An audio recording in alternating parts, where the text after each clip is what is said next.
and inspiration hit me, and I ended up with this one called "Don't Rejoice When Your Enemy Stumbles." And that's what I titled it today. So, you know, a lot of times in life, we get wronged by somebody. And there are times when we see evil all around us abound. And sometimes we just get frustrated by the fact that there's wicked people, there's evil people, and there's people who just mean to do wrong. And you know, I think the place that I see it a lot, there's really two places, but one that everybody would see, and that is on the road when driving. That there's just some nasty people that are out there driving. And they don't care about who's in front of them, who's behind them, who they're holding up, who they got their high beams in their face. And you know, whatever it is, these people are just annoying. And sometimes you're like, you know, you want to just shake your fist at them. For me, I'm like, well, I wish I had a bigger car that was all steel. I could just ram them and that'd be the end of that. Especially when they're in really nice cars. But you know, we shouldn't be thinking that way because there's a lot more to life that goes on except what's in our little world around us. And sometimes we look at the world around us and we only see our little place. And by the way, that's where the next place where I see the wickedness, the meanness, and the nastiness of people, and that's on social media, right? A lot of times people have social media muscles. They talk big, they talk like, oh man, yeah, if I only, but then again, you want to meet that person in real life, and you know, then all of a sudden they cower, they run away, they don't want nothing to do with nothing. And you know, you never know because some of these people hide behind their anonymity, and you might be out at the store shopping and running into one of these people, not even know it. And of course, they're the quiet ones, you're never going to stand up and say anything. And then of course, there's the other ones that are the Karen types of people. But throughout life, we tend to get wronged by people. We know that you know, there are times when maybe our employer is doing something that's really bad. Maybe one of our friends is doing something that's really bad. Sometimes it's just acquaintances or just people that we run into. And there's all kinds of things that you just get upset with. And you want to kind of take out your revenge on that person. And that's kind of normal that you would want to take out revenge. But the Bible talks about this. And it talks about being happy when you see bad things happen to bad people. And it says in Proverbs 24, and there's two verses that talk about this. Proverbs 24 in verse 17 and 18. It says, "Rejoice not when thine enemy falleth, and let not thine heart be glad when he stumbleth, lest the Lord see it and it displease him, and turn away his wrath from him." So there's a lot to learn in that verse. First of all, God doesn't want us to rejoice when we see bad things happening to bad people. And it's because, you know, there's a bigger picture. And we'll get to that bigger picture by the end of the message. There's things that maybe we don't know and we don't see and that are happening behind the scenes. So, but what does it say in that verse? It says that we shouldn't rejoice, we shouldn't celebrate, right? Let not thine heart be glad. So none of this, ha ha, he got what was coming to him, you know, that kind of stuff. And it's important that we look at it that way because, you know, for me, the worst thing would be that God is taking out his vengeance on somebody so I don't have to, and all of a sudden I'm like, ha ha ha, and then all of a sudden it stops because I was glad in it, and we shouldn't be glad. Now, that doesn't mean that we don't have a righteous prayer that says, thank you, Lord, for dealing with this problem. And I'll just give you a quick story. So I had a neighbor that lived across the street from me for many years when I first moved in. I was very young. When I moved into my house, I was 22, I think. And 22 or 23. And I didn't really have much interaction with the neighbor. And he would come out and he never really talked to me. But at night, I would hear him screaming and yelling at his wife. Now, when I first moved in, my house was unfinished. I only had plywood and windows and a roof. That was it. So if you look between the cracks on the plywood, you can actually see outside. Until I got insulation and electric and sheetrock, so you could hear everything. And this guy, right across the street, probably just a little further away from the front door is how far his bedroom window was from mine. And I would hear him scream and yelling at his wife constantly all day long. And I would never, say anything, but he was kind of being a real jerk. And then she would yell back occasionally too. I don't think she was very nice either, but kind of a match made in heaven there.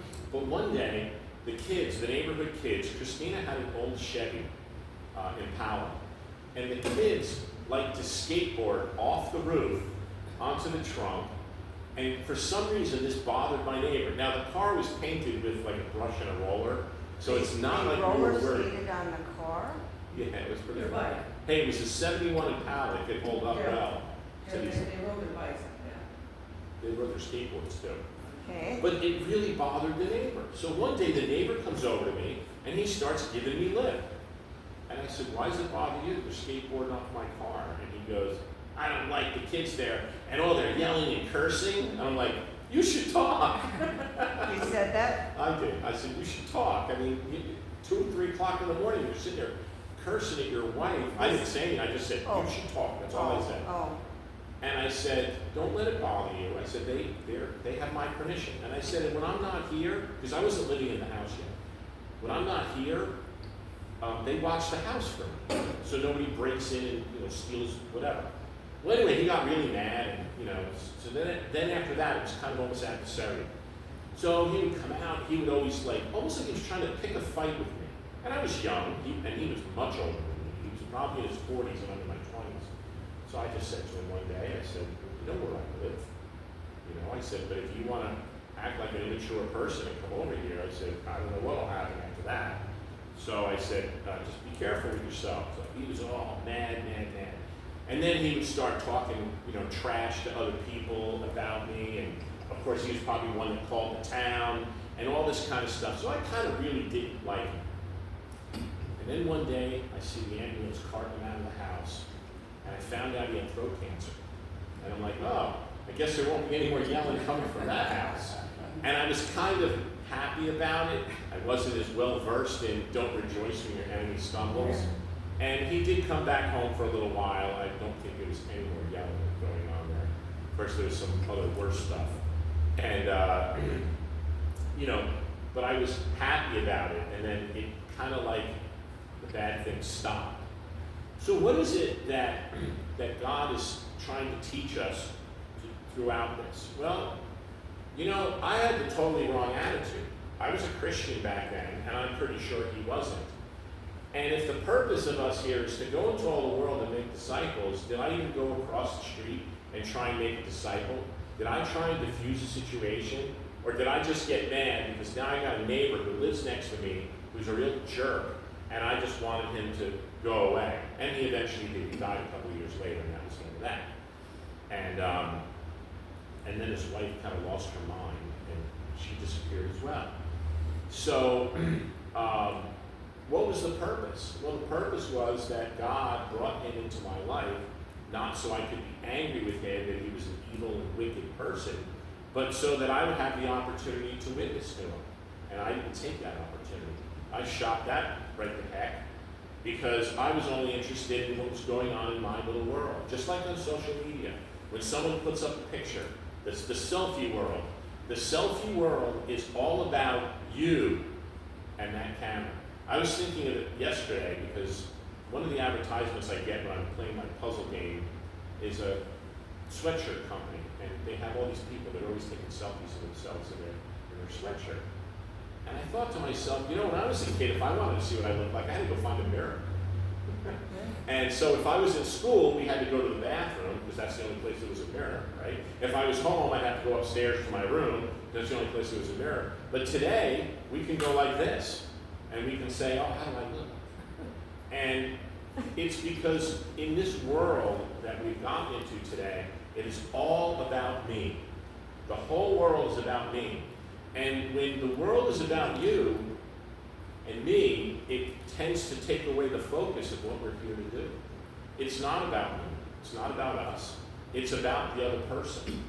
And so God gives us strict instructions about not rejoicing when something bad happens to our enemy, because that is the perfect time that, where the Bible says, if your enemy hungers, give him something to eat. If your enemy thirsts, give him something to drink. Don't rejoice when these bad things are But happening. what would you have done with them? What's that? What would you have done? I could have witnessed to him. What, like what? What do you say? Don't know. I haven't carried it any further than that, but that's the goal would be to change the conversation. First of all, to diffuse the situation so that he wasn't so angry about it, right? We talked a couple of weeks ago about limiting our freedom so we don't offend other people. Well, maybe I could have said, hey guys, don't skateboard off the car that's on the side of the house. I'll move it to the front. Then if you want to, go jumping off of it. They really wanted me to build a half pipe. That was one of those boards where you can go up on your bike and spin around and come down. Why don't you use the car out front and that won't annoy Why don't you use his car? What's that? I don't even know what you're doing. But the idea is that we're here to do a job, and that job isn't to focus on ourselves. The job is to focus on what we're supposed to do, and God may put annoyances into our life that we're supposed to deal with. Now, in practicality, how do we handle that? Well, Psalm 7 gives us a little bit of a look into how we should deal with it. And it says in Psalm 7, verse 6, it says, "Arise, O Lord, in thine anger. Lift up thyself because of the rage of mine enemies, and awake for me to the judgment that thou hast commanded." So that verse shows us right there that you can pray, Lord, take care of this person for me. I'm having trouble handling it, so maybe you can handle it. But don't rejoice when the bad things happen, because God can handle it, and God knows better than we do when it comes to these things, how these situations should be handled. Sometimes in life, the easiest approach and the best approach is to diffuse the situation and try to make friends with that person so that you have an opportunity for a good testimony. But God knows what's best, and God knows that if that's not going to work, there are times when He may not give you the opportunity to do that, and things will just get bad, or they'll go from bad to worse. And when that happens, then you pray, Lord, help me to handle it. The big thing here is to have wisdom to know, is God intervening in the situation, and am I thwarting His intervention? Because sometimes God's trying to put Himself in this situation, and we're not awake enough, intelligent enough, or aware enough to understand that God is trying to teach us something through it. So remember, they're all learning situations for both of us. But the idea is that you're really not supposed to be rejoicing in the bad things that are happening. And a lot of times I see that when there's people that I really have, a bad attitude toward because of some wrongs that they've committed toward me. And, the last thing I really want to do is pray for them. But then I stumbled across another verse in Psalms that really helped put my how to pray for them in context. So I would say that in my life there are two situations that have come up that have been difficult for me to get over dealing with other people. One dealt with someone who attacked my family and my kids, and they were a law enforcement person. And I always said, if they got hit by a bus, I would check the bus to make sure it was okay. But that wasn't the right way to handle it. And then the second one was, of course, me and Christina being terminated the way we were, has left a very, very major bad taste in my mouth. So I have to struggle with these things. So what does God say that we should do about that? Well, this is a continuation of the verse in Psalm 7, but it's Psalm 109. And it's a little bit lengthy, but I want to read Psalm 109, starting in verse 2, up to verse 20. And this is what David did. I'm pretty sure this was David who wrote this. And he was being oppressed by people that he thought were his friends. And he had had enough. Now David, who was powerful and commanded an army, could have just went in and wiped them all out. But he decided to give it to God instead. And here's what he said. And this is going to be pretty harsh. For the mouth of the wicked and the mouth of the deceitful are opened against me. They have spoken against me with a lying tongue. They compassed me about also with words of hatred and fought against me without a cause. For my love they are my adversaries, but I give myself unto prayer. And they have rewarded me evil for good and hatred for my love. Set thou a wicked man over him, and let Satan stand at his right hand. When he shall be judged, let him be condemned, and let his prayer become sin. Let his days be few, and let another take his office. Let his children be fatherless, and his wife a widow. Let his children be continually vagabonds and beg. Let them seek their bread also out of their desolate places. Let the extortioner catch all that he hath, and let the stranger spoil his labor. Let there be none to extend mercy unto him, neither let there be any to favor his fatherless children. Let his posterity be cut off, and the generation following let their name be blotted out. Let the iniquities of his father be remembered with the Lord, and let not the sin of his mother be blotted out. Let them be before the Lord continually, that he may cut off the memory of them from the earth. Because that he remembered not to show mercy, but persecuted the poor and needy man, that he might even slay the broken in heart. As he loved cursing, so let it come to him. As he delighted not in blessing, so let it be far from him. As he clothed himself with cursing, like as with his garment, so let it come into his bowels like water, and like oil into his bones. Let it be unto him as the garment which covereth him, and for a girdle wherewith he is girded continually. Let this be the reward of mine adversaries from the Lord, and of them that speak evil against my soul. When I read that, I was like, wow. So not only did he say, curse you, curse your family, curse your animals, curse your wealth, curse everything, and he asked God to do it. So we see here that the Bible does say that when we got a problem with somebody, give it to God. Now, I don't know if I would go into that much detail.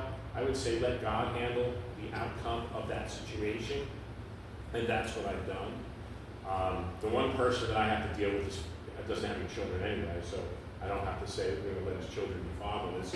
His name and posterity will die off. His wealth will be given to others, and that will be the end, and the name will be no more. So part of that, you can see I don't even have to pray it, because it's going to happen anyway.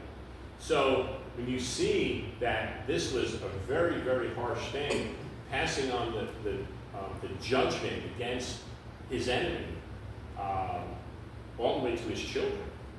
And sometimes I think, well, that may not be fair that his children have to suffer, but someday we'll do a study on the sons of Korah, and we'll see that even though the parents are evil, that sometimes the offspring can grow up a little bit differently.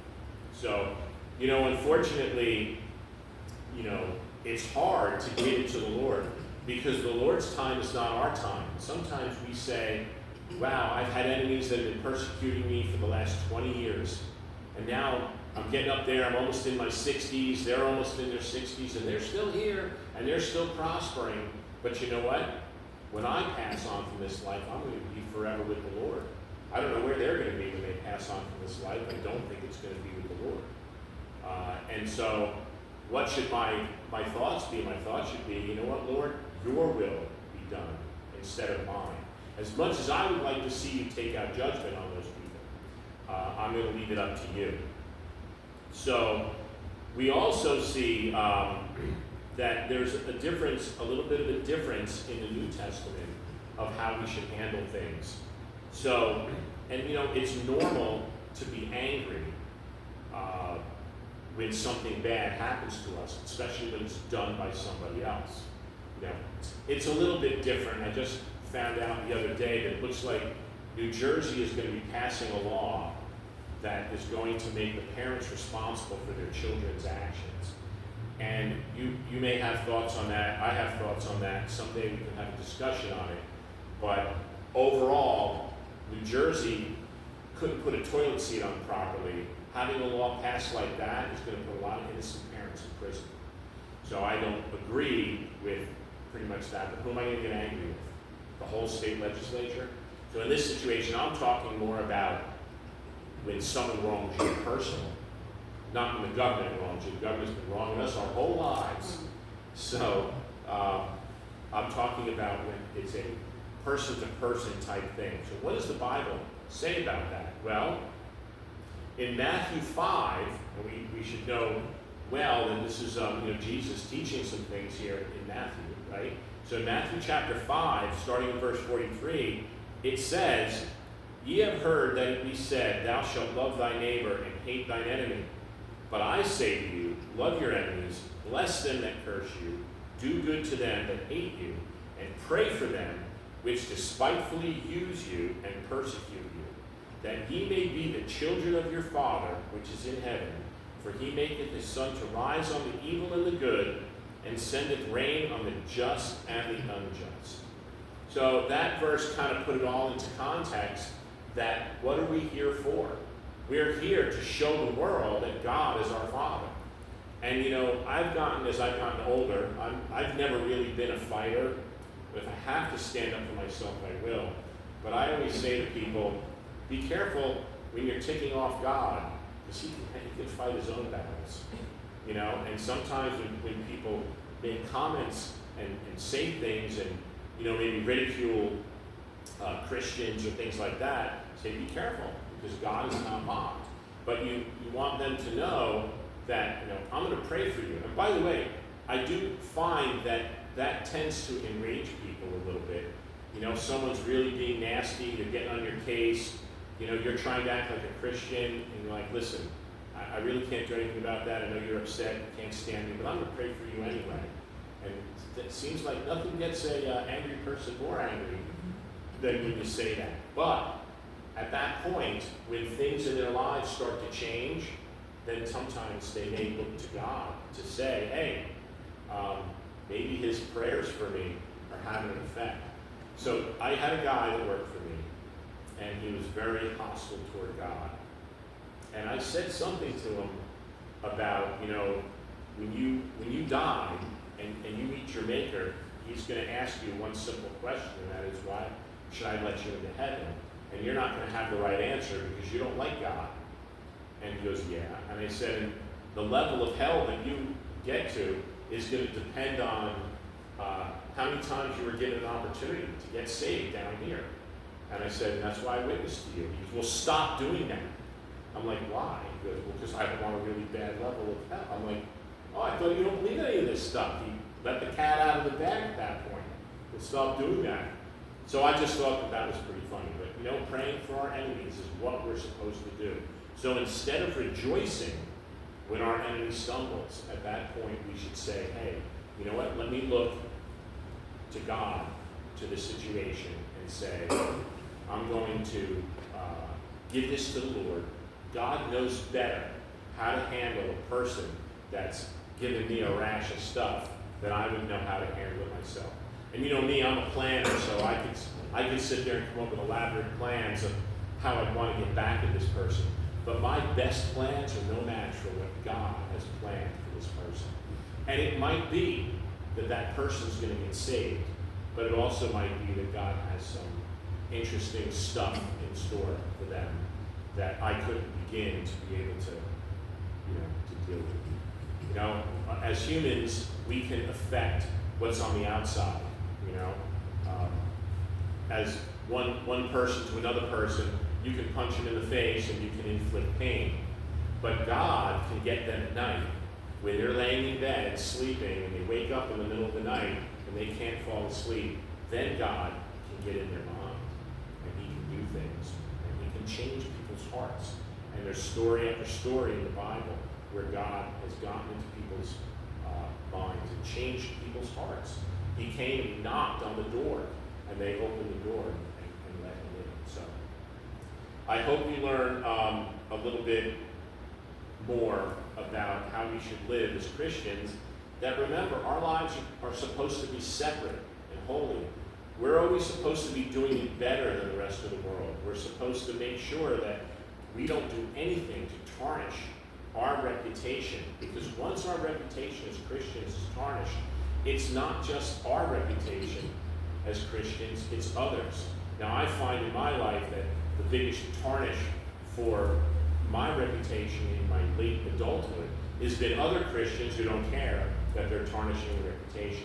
And there are times when I'll talk to people about Christianity, and the first thing I have to do is correct some of the things that other Christians have told them that are completely unbiblical.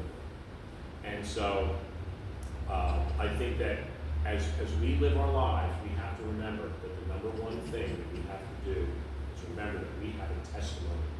The best way to witness to a person is to live your life the way God wants us to live it, especially in adversity like these types of things come into our lives. And that is much more important than standing out, handing out tracts on a corner, or going on a social media platform and trying to talk to people about it. Living our lives and having people say, hey, that guy that lives in that house with all those kids, he's like such a nice guy. He'd give you the shirt off his back. He seems to know about God. And if you ever have questions about God, we could go ask him. That's the kind of reputation you should have in your community.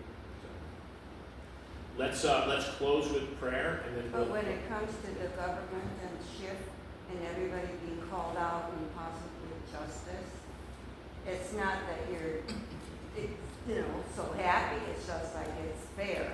Well, it's okay to praise justice, and you're right about that, because, and it's different, it's a little bit different, not a lot, because we look at it and we say, we've been wrong. Now, especially, I just remember that 70-year-old woman who was outside of an abortion clinic, right, across the street, and they got her and arrested her and put her in jail for 2 years, 70 years old, because she was praying, and they said she was obstructing. And all of the people who firebomb and do all these things, nothing happens. She was quiet about it. She wasn't even speaking. She wasn't even out loud. speaking. Yep. She was just praying. And so you're right in that situation, but that's when the prayer in Psalms comes in. But this is, these are my enemies. Now, luckily, it doesn't happen to any of us. None of us have had to spend time in jail for our faith, for things like that. But we need to just remember that God's going to handle that. And by the way, that situation with that woman, we don't know the whole story, but God didn't have his back turned on that situation. He had a plan of what was going to happen. And maybe part of that plan was to get the country worked up enough so that we could have a change in leadership so that this inconsistency can go away. And believe me, that was a big story. Big story. Tried to cover it up with the news, but it didn't work. So you're absolutely right about that. So let's close with a word of prayer.